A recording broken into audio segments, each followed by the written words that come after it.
बिस्मिल्लाहिर्रहमानिर्रहीम। अस्सलाम वालेकुम नाज़रीन। रेड जोन से मैं हूं अली रज़ा अलवी और स्टूडियो में मेरे साथ मौजूद हैं जनाब ख्वाजा मतीन और स्काइप पे हमारा साथ देंगे जनाब मसर बरलास।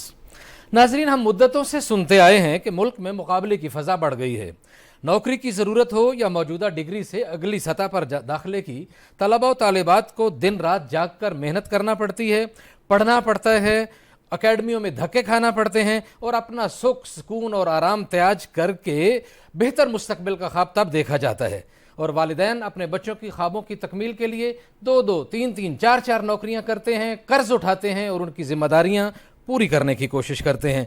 लेकिन शायद ये वालिदैन के इल्म में भी नहीं होगा कि कौम की बाज़ इफ़्फ़त माब बेटियों को मुकाबले की इस दौड़ में अपना मकाम बनाने के लिए अपनी इज़्ज़त, अपनी हुर्मत, अपनी आबरू और अपना वक़ार और अपनी पाक दामनी की भींट चढ़ाना पड़ती है। असाइनमेंट्स पर नंबर लगवाने के लिए और बेहतर नंबर लगवा कर अपना बेहतर मुस्तकबिल बनाने के लिए उन्हें इन दरिंदों की शैतानियत और इन दरिंदों की हवस की तस्कीन करना पड़ती है। और अगर इनकार किया जाए तो फिर उन्हें ज़िंदगी भर के लिए ख़राब किया जाता है, उनका कैरियर बर्बाद कर दिया जाता है और उनको कहा जाता है कि फिर अब आप ज़िंदगी की दौड़ में किसी जगह पे मुकाबला नहीं कर सकती। ये बात तो कब से रिपोर्ट हो रही थी कि यूनिवर्सिटियों में इंतहा पसंदी बढ़ रही है, लेकिन ये बात जब सामने आई कि इस्लाम के नाम पर बनने वाली इस्लामिया यूनिवर्सिटी बहावलपुर के चौकीदारों के चीफ यानी चीफ सिक्योरिटी अफसर मेजर रिटायर्ड एजाज शाह के मोबाइल से 5500 तालिबात की नाजेबा वीडियोस सामने आई हैं, तो लगा कि ये यूनिवर्सिटी है, इल्म का मरकज़ है या पोर्नोग्राफी की इंडस्ट्री। इस सूरत हाल के सामने आने के बाद लड़कपन के ज़माने में इनायतुल्लाह का पढ़ा हुआ वो नावल जो मैं किसी की बेटी के नाम से मशहूर था कि मैं किसी की बेटी नहीं, उसका एक चैप्टर याद आ गया कि वो स्कूल था या चकला। हम इस सारी सूरत हाल का जायज़ा लेंगे और इस यूनिवर्सिटी के वाइस चांसलर से बात करेंगे कि ये क्या हो रहा है और उनका मौक़िफ़ भी जानने की कोशिश करेंगे कि सारी कहानी में सच कितना है और झूठ कितना है। यूनान सुहाने ख्वाब सजा के गए हुए लोगों के उन नौजवानों के लाशें वतन वापस आ चुके हैं। सरकारी तर्जमान कुछ और बोलते हैं, वालिदैन कुछ और बोलते हैं, ज़मीनी हकीकतें कुछ और हैं। सच की तलाश की कोशिश करेंगे। और शकरगढ़ जो है वहाँ से हमारी खबर आएगी। आज करतारपुर आपको पता है कई दिनों से बंद है।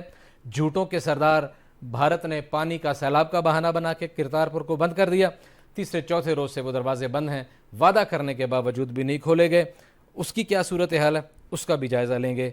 लेकिन इससे पहले कि मैं बढ़ूँ बहावलपुर यूनिवर्सिटी के वाइस चांसलर डॉक्टर अतर महबूब साहब की तरफ, आपको एक बच्ची की आवाज़ सुनाता हूँ, एक यूनिवर्सिटी की तालिबा की चीखो पुकार सुनाता हूँ और यूनिवर्सिटियों के हालात ताकि आपको समझने में आसानी हो। जी प्रोफेसर डॉक्टर अतर महबूब सारा vice chancellor Islamia university Bahawalpur सारा दिन टेलीफोन लाइन पे हमारे साथ राब्ते में थे। अभी भी वो टेलीफोन लाइन पे हमारे साथ राब्ते में थे। जब उन्होंने हमारा इंट्रो सुना है तो वो जवाब देने से भाग गए हैं और उन्होंने टेलीफोन लाइन बंद कर दी है। अगर वो प्रोग्राम सुन रहे हैं और कहीं देख रहे हैं तो हमारा ये फोरम बिल्कुल हाजिर है, वो जो सच है वो बताने की कोशिश करें कि सोशल मीडिया पे जो भी चल रहा है उसमें कितनी सदाकत है और वो अपना मौक़िफ़ दें। हमारा ये फोरम हर सूरत में उनके लिए हाजिर है। मज़हर बरलाह साहब आपकी तरफ बढ़ते हैं। गाड़ी नंबर LWN 9752 जिसको चला रहा था chief security officer major retired Ejaz Shah, 7 साल से वहां यूनिवर्सिटी में तैनात। गाड़ी को रोका गया, गाड़ी गलत साइड पे उसने भगाई, पुलिस ने ताकुब किया, गाड़ी को पकड़ लिया। गाड़ी में से आइस निकली, चर्स निकली, जिनसी अद्वियात निकली और साथ एक लड़की निकली। क्या कहते हैं आप? अली रज़ा अलवी साहब, मैं अपने प्यारे वतन के लिए दुआ करता हूँ अल्लाह ताला इस मुल्क को सलामत रखे और इस मुल्क में बसने वालों को हिदायत दे। मेरा सर शर्म से झुक गया है ये सारी बातें सुन के, लेकिन मैं एक सहाफ़ी के तौर पर ज़ाहिर है इसकी रूट काज़ेस का भी जायजा लूंगा कि ये वाक़यात क्यों हो रहे हैं। अभी आपने एक लड़की की जो परवीन रिंद की आवाज़ सुनवाई है, वो चूंकि सिंध की है तो सिंध हो, पंजाब हो या कोई और सूबा हो, धंधा एक ही हो रहा है। अब इसकी रोड काज की तरफ पहले चलते हैं। जब से हुकूमत ने, इस हुकूमत ने नहीं या इससे पहले वाली नहीं, उससे पहले वाली ने ये काम किया, उन्होंने वाइस चांसलर्स को बादशाह बना दिया। अब बादशाह सलामत जो है वो अपनी मर्जी से टीचर्स रखता है, बादशाह सलामत अपनी मर्जी से खजानची रखता है, बादशाह सलामत अपनी मर्जी से चीफ सिक्योरिटी ऑफिसर रखता है, और बादशाह सलामत अपनी सल्तनत में जो चाहे करता है, कोई उसको पूछने वाला नहीं। हुकूमतों ने, मैं समझता हूँ ये हमारी हुकूमतों की गलती है, उन्होंने यूनिवर्सिटियों में से अपना किरदार खुद खत्म किया और उसका नतीजा ये निकला जी कि एक तो वो जो बादशाह सलामत हैं उनको पैसों की भी कोई पूछगिछ नहीं कि वो उन्होंने पैसे खर्च किधर किए, कहाँ किए, क्यों किए। यानी वो उस्ताद जो था उसको आपने बना दिया खजांची भी, बादशाह भी, खुला खर्च करने वाला शहजादा भी, और अयाशियां करने वाला या करवाने वाला ये ठेकेदार भी। ठीक है, तो उसकी तरफ हुकूमतों को तवज्जो देनी चाहिए। अब बिल्कुल चूंकि ये ठीक। बहावलपुर का मसला है, जी जी बहावलपुर क्योंकि मियां बलीगुर रहमान जो गवर्नर है पंजाब के, जी, वो चांसलर है इसके, सही हो गया। और सारा उनके शहर ठीक, का मसला है। ठीक हो गया बरलास फिर साहब। आपने मुझे ख्वाजा साहब का मौक़िफ़ लेना है। ख्वाजा मतीन साहब, बात सिर्फ यही नहीं रुकी, गाड़ी से चर्स, आइस, मंशियात नहीं सिर्फ पकड़ी गई, मोबाइल लिया गया, मोबाइल से 5500 5,500 तालिबात की वीडियोस निकली जो देखने के काबिल नहीं, जो दिखाने के काबिल नहीं, और जो कौमी मीडिया पे मेरे लिए बताने के काबिल नहीं है। और लोग रो रहे हैं, लोगों को परेशानी लगी हुई है कि कहीं उनकी कोई बेटी की भी वीडियो ना हो। लेकिन जब इस हवाले से मैंने डॉक्टर अतर महबूब से आज दिन को बात की तो वो कह रहे थे ये मेरे खिलाफ साजिश है, क्योंकि मैं एक्सटेंशन लेना चाहता हूं, मैं दोबारा एक्सटेंशन लेना चाहता हूं, इसलिए ये साजिश है। अब पता नहीं ये किसने साजिश की कि वो 5500 वीडियोस जो हैं वो उसके मोबाइल में डाल दी ताकि ये एक्सटेंशन ना ले सके। जी अलवी साहब, ये इतना बड़ा अलमिया है कि जब दर्सगाहें वो अय्याशी के अड्डों में तब्दील हो जाएं तो इस पर जितने भी जो अहले दिल हैं या अहले दर्द हैं, जो थोड़ी बहुत भी इंसानियत जिसके अंदर ज़िंदा है, उसका डूब मरने को दिल चाहता है। आपने एक वाक़या बयान किया, ये सोशल मीडिया पर रिपोर्ट भी हो रहा है कि 5500 वीडियोज़ और नंगी तस्वीर हैं। वो जो चीफ़ सिक्योरिटी अफसर है एजाज शाह, उसके मोबाइल, 2 मोबाइल फ़ोन उसके मिले हैं। जी जी, उन दोनों में से और जिनसी अद्वियात भी मिली हैं, एक तलबा भी मिली है। देखें, लोग बड़े भरोसे पर, एक वक्त था कि जब बच्चियों को तालीम के ज़ेवर से आरास्ता नहीं किया जाता था।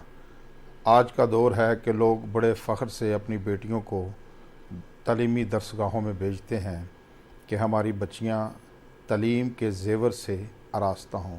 लेकिन बदकिस्मती ये है कि वहाँ जाकर वो जो इंसानों के भेस में जो दरिंदे हैं उनके हत्थे चढ़ जाती हैं। मैं वो बेटी की बात सुन रहा था जी, उसकी जो आवाज़ है, मैं तो ऐसे ही देखता हूँ कि जो हर साहिब औलाद शख्स है वो तो मुझे मेरी बेटी की चीखो पुकार मुझे नज़र आई। बिल्कुल ऐसे कि एक बेटी चीख रही है कि आप हमें पढ़ने के लिए भेजते हैं और यहाँ हमें नंबर देने के लिए, असाइनमेंट देने के लिए हमारे साथ क्या क्या मुतालबात किए जाते हैं। मुझे बहुत ही अफसोस माँ बाप फ़ोन करके पूछते हैं तो बच्ची कहती है हम बताते हैं कि बाबा मामा हम खैरियत से हैं, लेकिन खैरियत से होते नहीं हैं। ये देखिए, आपकी आवाज़ भी जो है वो उसमें भी जो जज्बात आ गए हैं, तो ये बात ही जज्बाती है। बेटियां, सबकी बेटियां होती हैं, लेकिन ये पहले भी हम यूनिवर्सिटी और कॉलेजों में इस तरह के जो उस्ताद भी ऐसे वाक़यात में मुलव्वस पाए गए। वजह यह है कि इन दरिंदों को सज़ा नहीं दी जाती। देखें, बेटियां सबकी हैं, ये जो लोग हैं ये भी बेटियों वाले हुक्मरान हैं, उनकी भी बेटियां हैं, बहनें हैं। तो उनको चाहिए कि इस तरह की जो काली भेड़ें हैं उनको सज़ा दें, बल्कि उस अगर उन्होंने जुर्म किया है। मैं एक बात और करता चलूँ अलवी साहब, एक वाक़या जो रिपोर्ट हुआ है, इसकी शफाफ तहकीकात होना बड़ी ज़रूरी बात है। बहुत ज़रूरी है। जैसे ये जो वाइस चांसलर साहब अभी टेलीफोन लाइन पर थे प्रोग्राम शुरू होने से पहले हमारे साथ, उस वाक़े की जो हक़ानियत है वो अगर हमें बताते कि असल कसूर क्या है। अब मसला ये होता है कि जो अदारे हैं एक आदमी को बचाने के लिए पूरा अधारा दाव पे लगाने की कोशिश करते हैं, बजाय कि वो मुजरिम को उस मुजरिम को, उसको काली भेड़ को अपनी सफ़ों से निकालें। ठीक हो गया। मजहर बरलास साहब की तरफ बढ़ते हैं। बरलास साहब, आप क्या कहते हैं? ये सूरत हाल है, हमने माजी में भी देखा है, ताकतवर लोगों को यहाँ का निज़ाम इंसाफ कभी नहीं पकड़ता। यहाँ भी यही सूरत हाल हो जाएगी, यहाँ भी लड़कियों की तरफ से खामोशी हो जाएगी, यहाँ भी इम्कान है कि दबाव डाल के उसको बरी जिम्मा करार दिया जाएगा। हमें सिब्बी का शाजिया वाला केस याद है, बहुत मीडिया पे हाइप क्रिएट हुई थी और उस शाजिया को मुल्क छोड़ के बाहर जाना पड़ा और उन साहब के खिलाफ कुछ नहीं हुआ था। और भी बहुत सारे, मैं 1001 मिसाल दे सकता हूं। आपको क्या लगता है कि हमारा निज़ाम इंसाफ इतना आज़ाद हो चुका है कि वाकई मजलूमों की मदद का मदावा बन सकेगा, या जैसे ख्वाजा साहब कह रहे हैं कि तहकीकाती रिपोर्ट के बाद आएगा और बकौर बाबर अवान दे पता नहीं नोटिस मिले ते कख न हिलिया, वो हो जाएगा? अलवी साहब, ये तो बच्चियों की बात हो रही है। हम जब स्टूडेंट थे तो हमारे एक सीनियर अब्बास ताबिश, बहुत बड़े शायर हैं, वो कहा करते थे, उनका शेर है कि शहर में आके पढ़ने वाले भूल गए किसकी माँ ने कितना जेवर बेचा। बरलास साहब, वाइंड अप की तरफ जाना है, सॉरी क्लोजिंग की तरफ जाना है, आप जल्दी बोल लीजिए, बोलें, फिक्र बात कर लें। अब आपने इतने सवाल शुरू कर दिए, इसका जवाब तो मुख्तसर नहीं अलवी साहब दिया जा सकता। नहीं, कुछ ना कुछ दे दें, कुछ ना कुछ दे दें। प्रोफेसर साहब हैं, वो जो 10 प्रोफेसर साहबान इन्वॉल्व हैं, वो जो चीफ सिक्योरिटी इन्वॉल्व है, उनकी गर्दनें अभी तक सलामत क्यों हैं? ये सवाल है। इस मुल्क में स्पीडी जस्टिस ही नहीं है। उनकी आज गर्दनें सलामत नहीं होनी चाहिए थी जो सलामत है, और फिर बहुत से पैंच पड़ जाएंगे, फिर सलामत रह जाएंगी गर्दनें। तो जब तक सजा नहीं मिलेगी उस वक्त तक ये धंधे होते रहेंगे, ये काम होते रहेंगे। जी प्रोफेसर साहब लाइन पे आ गए हैं आप? जी जी बिल्कुल। प्रोफेसर डॉक्टर अतर महबूब साहब ने बिलाखिर दोबारा हमारे साथ रब्ता बहाल कर लिया है, बहुत शुक्रिया डॉक्टर साहब। डॉक्टर साहब, गाड़ी नंबर LWN 9752 जिसमें मेजर रिटायर्ड एजाज शाह, आपके यूनिवर्सिटी का चीफ, बैठा था, गाड़ी पकड़ी गई, लड़की साथ थी। FIR में लड़की का जिक्र नहीं है, सोशल मीडिया पे लड़की का जिक्र है। वीडियो से 5500 पोर्नोग्राफी की इंडस्ट्री जैसे हो इस तरह की फिल्में पकड़ी गई, क्या कहते हैं आप? ऐसा हुआ था या नहीं? जी ऐसा बिल्कुल नहीं हुआ, ये हकायक से बिल्कुल एक मुनाफी चीज है। ये एक अलिफ लैलवी और देवमालाई किस्म की कहानियां घड़ी जा रही हैं और एक मजमूम साजिश के तहत झूठी FIR दर्ज की गई हैं। और आज भी जो एक प्रेस कॉन्फ्रेंस पुलिस की तरफ से हुई थी उसमें वो ज्यादातर चीजों से मुकर गए हैं। वो कहते हैं कोई लड़की नहीं थी और कोई ऐसी FIR नहीं, क्योंकि कोई कंप्लेनेंट नहीं है। लड़की का जिक्र FIR में नहीं है, लड़की का जिक्र FIR मेरे पास है, स्क्रीन पे चल रही है, नहीं है, लेकिन वीडियोस का जिक्र है, वीडियोस का जिक्र है, नशे का, आइस का, चर्स का। जी जी बिल्कुल, हमारे अफसरान जो हैं वो बिल्कुल आइस के नशे में मुलविस नहीं है और वो बिल्कुल रेडी हैं कि उनके ब्लड टेस्ट किए जाएं। और इस हवाले से तमाम तर जो इल्जामात लगाए गए हैं वो झूठे हैं, क्योंकि कोई पुलिस की जो रिपोर्ट है उसमें कोई भी चीज जो है वो दुरुस्त नहीं है। गलत बयानियों से काम लेके पब्लिक को गुमराह किया जा रहा है।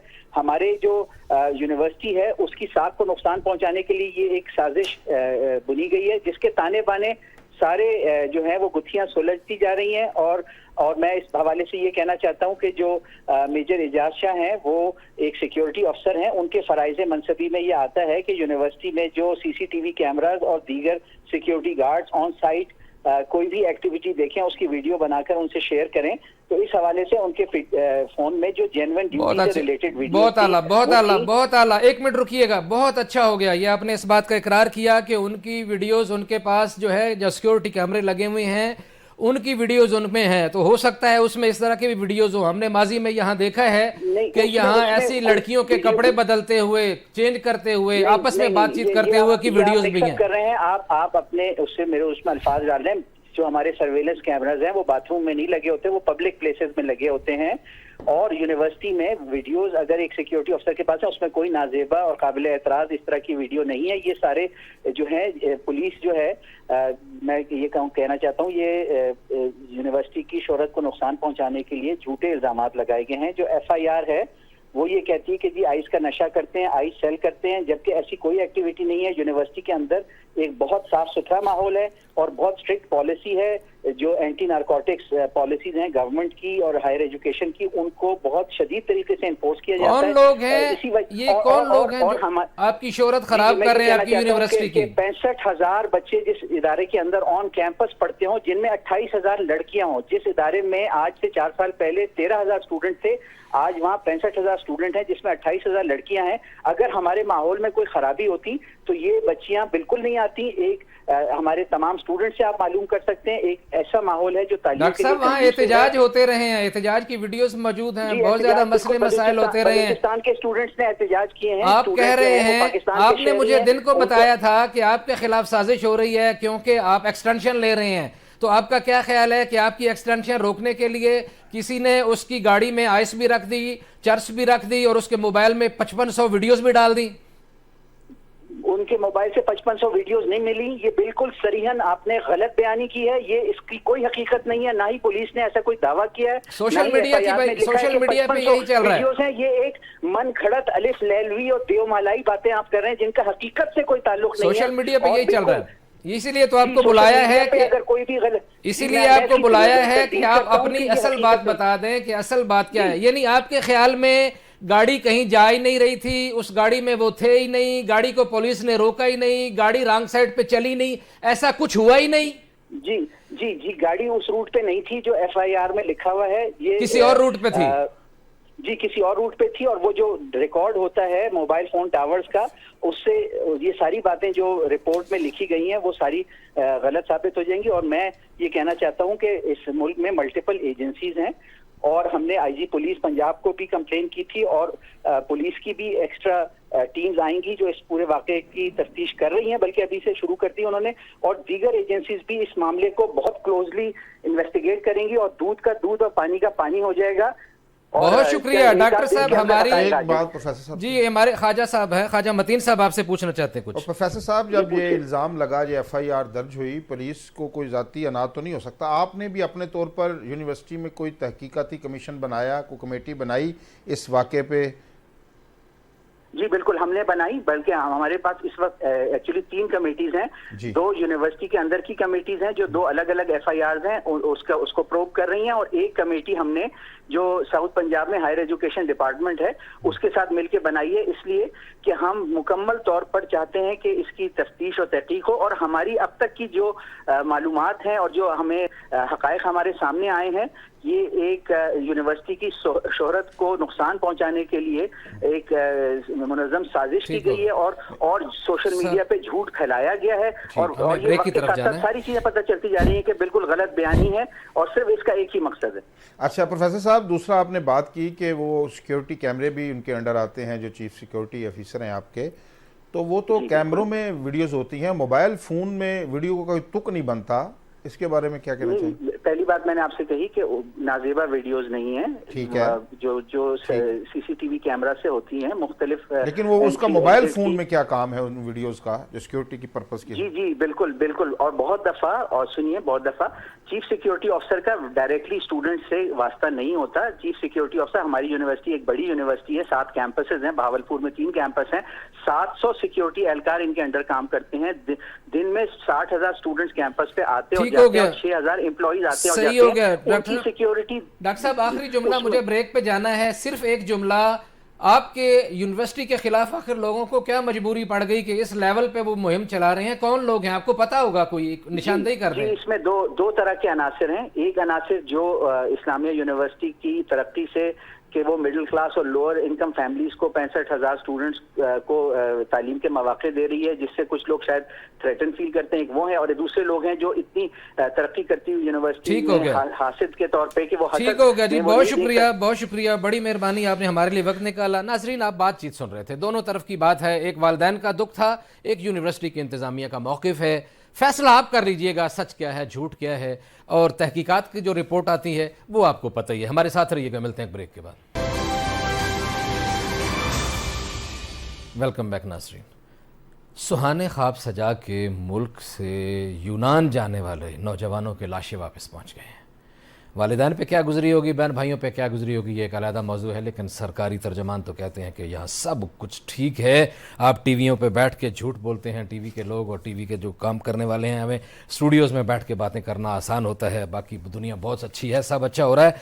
लेकिन इसका जायज़ा लेने के लिए हमने रब्ता किया है वजारत समुंदर पार पाकिस्तान इज़बराए मशरक़ वुस्ता के जनाब एडवाइज़र जनाब सरदार कैसर हयात ख़ान से। सरदार कैसर हयात ख़ान साहब, हम आपको अपने प्रोग्राम में खुश आमदीद कहते हैं। थैंक यू, अस्सलाम वालेकुम। वालेकुम सर।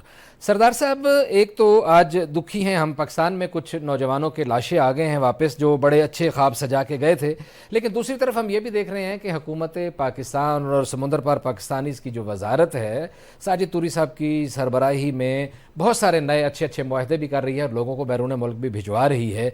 तो क्योंकि टाइम थोड़ा किल्लत है तो इसलिए मैं दोनों सवालों को क्लब करके आपकी खिदमत में पेश कर रहा हूँ। आप क्या कहते हैं? बिल्कुल आप ठीक कह रहे हैं, ये हमारे लिए एक लम्हा फिक्रिया है, लेकिन उसमें जो मेरा पॉइंट ऑफ व्यू है वो सबसे जो बेहतर है अवेयरनेस। जी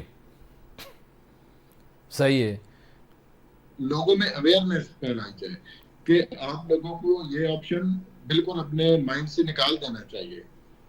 आप लोग क्यों बिल्कुल एक मौत की तरफ जा रहे हैं जबकि आपके पास अदर ऑप्शन मौजूद है। आपको अब तो काफी कंट्रीज का वीजा भी इजीली मिल जाता है। सही है। तो यानी आपका ख्याल ये है कि पाकिस्तान के इस प्रोग्राम के तवस्सुस से हम पाकिस्तान के नौजवानों से रिक्वेस्ट करें कि खुदा के लिए गैर कानूनी रास्ते जो हैं वो इख्तियार ना करें, एजेंट्स के हत्थे मत चढ़ें, अपनी ज़िंदगियों को दाव पे मत लगाएं। हुकूमत पाकिस्तान आपके लिए बेहतरीन रास्ते इख्तियार कर रही है, मुख्तलिफ ममालिक के साथ मुआहदे कर रही है, और वो जो कानूनी रास्ते हैं उनको इख्तियार करें। जी बिल्कुल, उसमें जो हमारी ओवरसीज मिनिस्ट्री है वो लगी हुई है, उसमें उन्होंने रिसेंटली सऊदीया से मुआहदा किया है जिसमें ऑलमोस्ट 50,000 के करीब जो उनका न्यूम सिटी का वो प्रोग्राम है। सही। जो न्यू सिटी बन रहा है उसमें, और इसके अलावा भी माल्टा और डिफरेंट कंट्रीज के साथ वो मुआहदे हो रहे हैं। सही जी। अच्छा, ये कहा गया है, मुझे आज बताया गया है आपकी वजारत की तरफ से ही कि कुछ 16 ममालिक के साथ कुछ मुआहदे हुए हैं जिसमें बहुत सारे पाकिस्तानियों को भेजा जाएगा। आप क्या कहते हैं इस हवाले से, आपके पास क्या इन्फॉर्मेशन है? जी बिल्कुल, ये ऑलरेडी मुआहदे हो चुके हैं और उसमें कुछ मुआहदे ऐसे हैं जिनके ऊपर काम चल रहा है, लेकिन इंशाल्लाह सून हम आपको ये खुशखबरी सुनाएंगे पाकिस्तानियों को। और साजिद तूरी साहब ने काफी टूर्स किए हैं और कायल भी की है जाके डिफरेंट कंट्रीज में, लेकिन उसमें कुछ इश्यूज हमें लोगों की तरफ से भी आते हैं। जो मैंने इधर आए थे साजिद तूरी साहब, तो उनके सामने एक वो पेश किया था एक प्रोग्राम के, जो भी आप किसी भी कंट्री किसी भी पाकिस्तानी को भेजें तो एटलीस्ट उसको 3 महीना पहले ट्रेनिंग दी जाए कि कौन कौन से काम है जो वो जाके किसी भी कंट्री में करेगा तो उसके लिए इश्यूज आ सकते हैं। सही हो गया। मज़हर बरला साहब, आप इस हवाले से क्या कहेंगे कि क्या इसको मज़ीद वजारत समुंदर पार पाकिस्तानी को किस तरह काम करना चाहिए ताकि पाकिस्तानी बच्चे जो हैं, पाकिस्तानी स्किल्ड जो लोग हैं, वो ज़्यादा से ज़्यादा बैरून मुल्क जाके अपना अच्छा रोज़गार बना सकें? इसमें साहब एक तो इनको चाहिए कि ऐसे इंस्टीट्यूशन बनाएं जहां उन मुल्कों की जुबान सिखाई जाए। ठीक है, क्योंकि ये बड़ा मसला बनता है पाकिस्तानी हुनरमंदों के लिए। अरब मुल्कों में अगर उन्होंने जाना है उनको अरबी सिखाई जाए। ठीक है, अगर उन्होंने कंट्रीज में जाना है तो वो जुबानें सिखाई जाए। तो जिस मुल्क में जाना है जी अफरादी को, ज़ाहिर है इनको पता है कि किस किस से मुआहदे हुए हैं। ठीक है, तो जिस चीज से मुआहदे हुए उनकी जुबान लाजमी सिखाई। ठीक है, जुबान के बगैर जो है वो हुनर अधूरा होता है। बिल्कुल ठीक है, बिल्कुल ठीक है। इस हवाले से ख्वाजा मतीन साहब आपकी इनपुट क्या है? मैं समझता हूँ जैसे कि बताया है जो वजारत ओवरसीज़ के तर्जमान हैं, तो ये जो तरीके हैं, लोग जो गैर कानूनी तरीक़ों से जाते हैं तो इनकी जो कानूनी तरीके हैं उनकी तशहीर बड़ी ज़रूरी है। ठीक है, सोशल मीडिया पर, प्रिंट मीडिया पर, इलेक्ट्रॉनिक मीडिया पर, ताकि लोगों को पता चले कि हम किस तरह एक कानूनी रास्ता अपना कर अपना फ्यूचर जो है मुस्तकबिल है उसको महफूज बना सकते हैं। इसकी तशहीर बड़ी ज़रूरी है। आम आदमी को जब तक इल्म नहीं होगा तो वह फिर इंसानी स्मगलर जो है उनके हथे चढ़ता रहेगा। फायदा बिल्कुल तो ये है। ठीक हो गया, मैं ब्रेक की तरफ जाना है, लेकिन सरदार कैसर साहब एक आखिरी सवाल, एक पॉइंट आपकी तरफ कि मशरिक वुस्ता में भी बहुत ज़्यादा पाकिस्तानी हैं, आप उन लोगों के लिए क्या कर रहे हैं? एक शार्ट सा आपका जवाब। बिल्कुल जी, यहाँ पे आप पाकिस्तानियों के लिए डिफरेंट यहाँ पे जो स्पेशली आते हैं उनके लिए कुछ गवर्नमेंट ऑफ पाकिस्तान ने वहाँ पे पाकिस्तान के अंदर ही टेक्निकल इंस्टीट्यूट बनाए हुए हैं जहाँ के जैसा कि कुछ लेबर है जो इतने ज्यादा एजुकेटेड नहीं है, वो डिफरेंट टेक्निकल काम्स में यहाँ आ सकते हैं, जैसे कि इलेक्ट्रिक, प्लम्बिंग, एसी का काम हो गया और इस किस्म के जो आप समझें कि लोअर जॉब्स है उस पे आ सकते हैं और इसमें काफी ज्यादा उनको ऑप्शंस दी जा रहे हैं। जी बिल्कुल ठीक है, बहुत शुक्रिया सरदार कैसर हयात खान साहब, एडवाइज़र वजारत समुंदर पार पाकिस्तान इज़ मशरिक़ वुस्ता, आपका बहुत शुक्रिया, आपने हमारे लिए वक्त निकाला। नाजरीन, मसाइल हैं बेशक, कोई शक नहीं है, लेकिन ज़िंदगी जो है वो मसाइल से बहुत बड़ी है। अपनी ज़िंदगियों को दाव पे लगाकर गलत रास्ते से, गलत एजेंटों के हथे चढ़ के, अपनी जमा पूंजी जो है बेच के, अपने कारोबार, अपनी दुकानें, अपनी ज़मीनें बेच के बाहर जाने के रास्ते इख्तियार मत कीजिए। जो कानूनी ज़राए हैं उन्हें इख्तियार कीजिए और उनके ज़रिए अपने सुहाने ख्वाबों की तकमील करने की कोशिश कीजिए। बातचीत का सिलसिला जारी है, हमारे साथ रहिएगा, मिलते हैं एक ब्रेक के बाद। वेलकम बैक नाजरीन। झूठों की सरदार भारत सरकार ने करतारपुर कॉरिडोर वाले दरवाजे गेट बंद कर दिए हैं और 3-4 दिन हो गए हैं वो बिल्कुल खोल नहीं रहे। वहाँ क्या वजह है, क्या सूरत हाल है, उसका जायज़ा लेने के लिए हमने अपने रिपोर्टर मियाँ शाहिद इकबाल से रब्ता किया जो शकरगढ़ में मौजूद हैं। मियाँ शाहिद इकबाल, क्या सूरत हाल है वहाँ ताज़ा तरीन? जी बिल्कुल, 20 जुलाई से भारत ने सैलाबी रेले का बहाना बनाकर करतारपुर राहदारी को बंद कर दिया और अपनी तरफ से यात्रियों को करतारपुर आने की इजाजत नहीं दी जा रही थी। आज 23 तारीख आज का उन्होंने वादा किया था कि 23 तारीख को हम इस राहदारी जोड़ देंगे। पाकिस्तानी हुकाम ने अपनी तरफ जो है उस दरवाजे खोल दिए। पाकिस्तानी जो गाड़ियां वहां पे यात्रियों को लेने के लिए वहां बॉर्डर टर्मिनल पर गई हैं, लेकिन भारत की तरफ से आज भी यात्रियों को नहीं आने दे रहा। दूसरी बात, अगर बात की जाए तो यहाँ पर 5000 सिख यात्री हैं, उनके आने के इंतजाम किए हुए पाकिस्तान गवर्नमेंट ने रोजाना की बुनियाद पर। कभी भी 500 से ज्यादा जो यात्री हैं यहाँ पे नहीं आए। अगर कोई त्यौहार होता है, बैसाखी मेला या दीगर जो त्यौहार होते हैं, उस मौके पर वाघा के जरिए आने वाले जो यात्री हैं वो 2 से 3000 यात्री यहाँ पे करतारपुर में आते हैं। अगर बात की जाए राहदारी के जरिए, कभी 200-150 यात्री आते हैं। भारत मुख्तलिफ हीलों बहानों से इस राहदारी को जरिए आने वाले जो सिख यात्री हैं उनको यहाँ पे प्रॉपर आने की इजाजत नहीं दी जाती। अगर हमारे वहाँ पे आने वाले कुछ यात्री की बात हुई तो उनका कहना था कि बड़ा ही सख्त स्क्रूटनी का अमल है, उसके बाद हमें यहाँ पर आने की इजाजत दी जाती है। सही हो गया, बहुत शुक्रिया मियाँ शाहिद इकबाल, आपने अपडेट किया।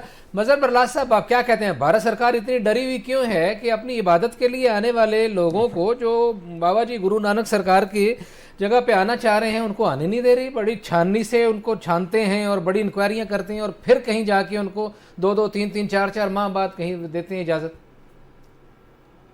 देखिए, यात्रियों को रोकते भी भारत सरकार है और तो सैलाबी रेले का बहाना बनाया गया है। माधोपुर डैम से पानी भी भारत सरकार छोड़ती है, तो सारे काम सरकार खुद करती है और अपने यात्रियों के लिए मुश्किलात खुद पैदा करती है। तो इसका मतलब है भारत सरकार सिखों के साथ संजीदा नहीं है कि सिख अपनी मातृकाओं की तरफ जा सके। बिल्कुल सही हो गया। ख्वाजा मतीन साहब, मैंने आपकी तरफ ये आपसे सवाल नहीं करना, मैंने आपसे ये पूछना है, पिछले सवाल का एक बात जो आपसे की तरफ जानी थी कि आज़ाद कश्मीर गवर्नमेंट ने क्या किया है जो बैरून मुल्क मुकीम पाकिस्तानी और गैर कानूनी तौर पर जो वहाँ गए हैं, इस हवाले से क्या आदाद? आपको पता है कि आज़ाद कश्मीर में से जो जुनान हादसे में 28 लोगों की डेथ हुई है। यस, ठीक है, उसमें 24 जो लोग हैं वो खोईरटा इलाका है, जिला कोटली की तहसील है, उसमें उन्होंने 18 के करीब इंसानी स्मगलर गिरफ्तार किए हैं। Very good. AJK पुलिस ने, जिसमें वज़ीर आज़म जो आज़ाद कश्मीर में चौधरी अनवारुल हक साहब और जो IG हैं उनने बड़ा सख्ती से एक्शन लिया वहाँ और ये रिकवरियाँ भी हुई हैं। उनसे 3 करोड़ के करीब पैसे रिकवर किए गए हैं। लेकिन एक जो निज़ाम अदल की बात कर रहे थे मजहर बरलास साहब, एक शख्स से 1 करोड़ 25 लाख रुपए रिकवर हुए हैं और उसकी ज़मानत भी हो गई है। ज़मानत भी हो गई है। इंसानी स्मगलर से 1 करोड़ 25 लाख पुलिस ने रिकवर की हैं, उसकी ज़मानत हो गई है। क्या अब बात जब पुलिस काम करती है, जब पकड़ते हैं इन लोगों को, और दूसरा जो वज़ीर आज़म आज़ाद कश्मीर है उन्होंने ऐलान भी किया था जो उनके लवाहिकीन हैं उनके लिए इमदादी को पैकेज दिया जाएगा, लेकिन अभी तक उनको कोई पैकेज नहीं दिया गया। जो उनके वरसा हैं वो अभी भी गमज़दा हैं, पूरी एजेके की जो सियासी क़यादत है वहाँ जा रही है, और बड़ी एक सोगवार एक इलाके के बहुत ज़्यादा लोग हैं। आप एक घर में जाएं, दूसरे में जाएं, वो 2-2, 3-3 लोग एक ही घर के वो जो उस सानहा में उनकी हलाकतें हुई हैं, जाँ भाग हुए हैं। तो हुकूमत आज़ाद कश्मीर को भी चाहिए, जैसे कि उन्होंने क्विक एक्शन लिया है, ये पैसे रिकवर हुए हैं, स्मगलर गिरफ्तार हुए हैं, सही और उनके वरसा की दिलजोई भी की जाए और माली इमदाद भी की जाए। नाज़रीन, प्रोग्राम आपने देखा मुख्तलिफ